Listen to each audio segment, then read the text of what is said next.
Te contábamos que el presidente Alberto Fernández está en Brasil, que fue a un encuentro de jefes de Estado, pero además aprovechó, para reunirse con Lula da Silva, también se reunió con Nicolás Maduro y volvió a reclamar que se levante el bloqueo a Venezuela. No es la primera vez que lo hace, ya lo ha hecho en otras oportunidades, pero bueno, esto siempre genera también distintas opiniones, distintas miradas. Vamos a conversar con Francisco Castaño, que es licenciado en Relaciones Internacionales, magíster en Relaciones Internacionales, miembro del Departamento de América Latina y del Caribe en el IRI, el Instituto de Relaciones Internacionales. Francisco, buen día.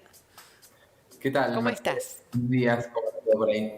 Bueno, un placer, como siempre, Francisco, escucharte. Siempre te decimos lo mismo, pero es importante conversar con vos, con especialistas así a nivel internacional, para que nos explique, ¿no?, la importancia de esta reunión, qué polémica que ha generado, porque siempre, viste, esta relación con Nicolás Maduro ha generado opiniones diversas y además una relación bilateral que se había roto en el gobierno de Macri y que volvió a establecerse con Alberto Fernández. Sí, esta reunión se dio en el encuentro llamado por Brasil, más precisamente por Lula, Sí. que llamó a todos los presidentes de Sudamérica. La reunión con Maduro fue una de las que tuvo Alberto Fernández. Ahí veíamos en la foto que estaban los dos presidentes, los dos cancilleres, estaba el embajador argentino en Brasil, Daniel Scioli. Y sí, es interesante lo que mencionabas vos al respecto de las relaciones bilaterales, porque se habían distanciado bastante, casi de llegar al rompimiento durante el gobierno anterior. Y con el gobierno de Alberto, Argentina, si bien trató de no calificar al gobierno de Maduro como una dictadura, sí trató de enfatizar también los problemas internos de Venezuela, los problemas económicos, los problemas con los derechos humanos, haciendo mención a que son los propios venezolanos los que tienen que resolver esta problemática. Y bueno, y en este marco es en el que se da el encuentro bilateral. Y bueno, Alberto pidió, entre otras cuestiones, el fin de las sanciones a Venezuela, también que Venezuela vuelva a participar en los foros internacionales, como la Comisión Interamericana de Derechos Humanos. Recordemos que Maduro es la primera vez que va a Brasil, creo que desde el 2015. La agenda internacional de Maduro, por lo menos que en América Latina, había mermado bastante. Entonces vio esta posibilidad, Alberto, como para poder reforzar esta relación bilateral, que recordemos que Maduro el año pasado no vino a Argentina cuando se hizo la cumbre de la CELAC, en el que Argentina había sido auspiciado esta cumbre, sí, así anfitriona. Que era un encuentro muy importante. ¿Por qué no vino en ese momento? ¿Por algo en particular?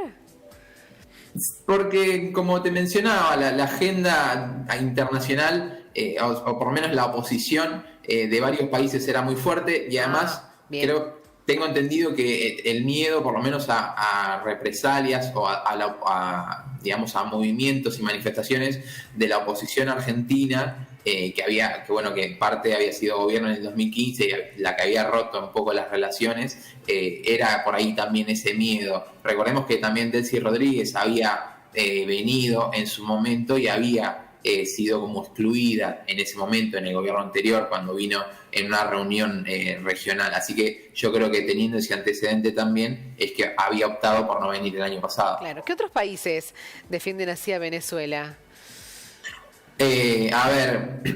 Fue muy importante la reunión con Lula, la que tuvo Maduro, pidiéndole también que vuelva a esta región, a este escenario regional.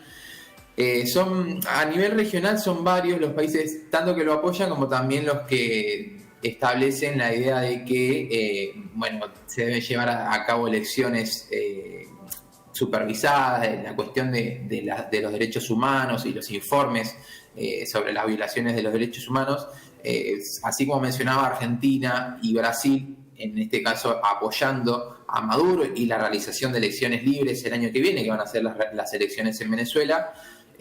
Por otro lado, hay otro conjunto de países en esta región, sobre todo encabezados por Uruguay y por Chile, que fueron los que se opusieron, entre otras cosas, a la revitalización de la UNASUR, y establecieron esta idea de que seguir negociando con lo que hay, y con Venezuela volvieron a llamar a lo que son las elecciones libres, volvieron a hacer énfasis a la resolución de los problemas de los derechos humanos. Entonces teníamos como estos dos polos, si se quiere, marcados en la región. Muy bien, bueno, así que lo decíamos al comienzo, no fue la primera vez, sino de manera muy enfática ya el presidente lo había dejado claro en otras oportunidades, ahora lo ratificó al frente de él, pero ya en otras cumbres donde no estaba Maduro, él había hecho hincapié en esta defensa, ¿no? De que vuelva a los foros, de que se le saquen las sanciones. Sí, déjame mencionar bueno, que todo esto se da en el marco de la intención de Brasil, de Itamaraty y de Luis Ignacio Lula da Silva de revitalizar la UNASUR, de reincorporar a Venezuela en la política exterior en la región y en el conjunto de la integración regional. Y en este marco se firmó entre todos los presidentes sudamericanos, salvo la presidenta Dina Boluarte de Perú, que bueno, que por mandato constitucional no puede salir de Perú por los problemas internos que hemos visto anteriormente, pero bueno, estaban presentes los 11 países y Boluarte estuvo desde videollamada, pero se firmó el consenso de Brasilia entre todos los presidentes y lo que se buscaba era establecer un grupo de contacto para hacer una hoja de ruta para evaluar el mejor mecanismo para la integración regional. Bien. Se pensó que esto fuera llevado a cabo por la UNASUR. Recordemos que la UNASUR casi que había sido desintegrada, desmantelada, con los gobiernos sobre todo de Mauricio Macri, de Jair Bolsonaro en Brasil. Claro. El año pasado tanto Argentina como Brasil volvieron a la UNASUR, se intentó revitalizar el bloque, pero bueno, a partir del consenso de Brasilia, ¿no? Pero bueno, hubo países que se opusieron, como había mencionado, sobre todo Uruguay y Chile, que buscaron que se lleve a las acciones con lo que hay, sin tanto mecanismo institucional. Y bueno, para Brasil es muy importante, ¿no? Para Argentina también, la UNASUR, porque bueno, permite la coordinación política sin la injerencia de la OEA, sin la injerencia de las potencias, ¿no?, tradicionales. Y bueno, es muy importante, sobre todo en cuestiones tanto generales de la coordinación económica, como también cuestiones como las vacunas. Por ejemplo, ya había escuchado al vicecanciller Tetamati decir que durante la pandemia no había mecanismos regionales para dialogar, para establecer mecanismos de cooperación, que la UNASUR había sido desmantelada. Entonces creo que en este sentido la UNASUR se trata de que vuelva a ocupar un rol preponderante en la región, ¿no? Perfecto, Francisco, como siempre muy claro. Muchísimas gracias. Un placer como siempre, Mercedes. Muchas gracias y nos reencontramos la próxima. Dale, cómo no. Hasta luego.